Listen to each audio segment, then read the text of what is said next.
بسم اللہ الرحمن الرحیم۔ السلام علیکم ورحمۃ اللہ وبرکاتہ۔ دوستو، آج میں آپ کو ایک بہت ہی افضل عمل بتا رہا ہوں، آپ یہ کریں، انشاءاللہ اس کا آپ کو بہت زیادہ فائدہ ہوگا۔ اس سے پہلے میں اپنے دوستوں سے گزارش کروں گا کہ چینل کو سبسکرائب کریں، بیل آئیکن پہ کلک کریں تاکہ ڈیلی ویڈیو آپ لوگوں تک پہنچ سکے۔ تو سٹارٹ کرتے ہیں آج کا لیسن۔ بسم اللہ الرحمن الرحیم۔ پہلے سن لیں، جس شخص نے دن میں 100 مرتبہ یہ کلمات کہے تو اسے 10 غلام آزاد کرنے کا ثواب ملے گا۔ اس کے لیے 100 نیکیاں لکھی جائیں گی اور 100 خطائیں مٹا دی جائیں گی۔ شام تک شیطان سے محفوظ رہے گا اور قیامت کے دن اس افضل عمل لے کر کوئی نہیں آئے گا، لیکن وہ شخص جس نے یہ کلمات کہے وہ سب سے زیادہ افضل اعمال لے کے آئے گا۔ تو سٹارٹ کرتے ہیں۔ بسم اللہ الرحمن الرحیم۔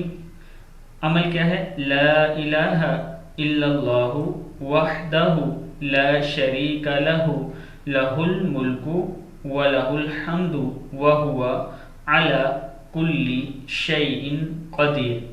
یہ آپ نے دن میں 100 مرتبہ پڑھنا ہے اور اس کے فائدے میں آپ کو بتا چکا ہوں۔ لا الہ الا اللہ وحدہ لا شریک لہ لہ الملک ولہ الحمد وہو علی کل شیء قدیر۔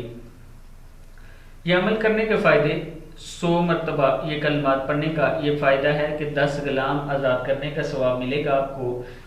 اس کے لیے 100 نیکیاں ملیں گی اور 100 برائیاں آپ کی مٹا دی جائیں گی۔ اس کے علاوہ اس کے اور بھی بہت سے فائدے ہیں۔ میں اپنے دوستوں سے گزارش کروں گا کہ آپ نے اس کو شیئر بھی کرنا ہے اور خود بھی یہ عمل ڈیلی کرنا ہے۔ السلام علیکم ورحمۃ اللہ وبرکاتہ۔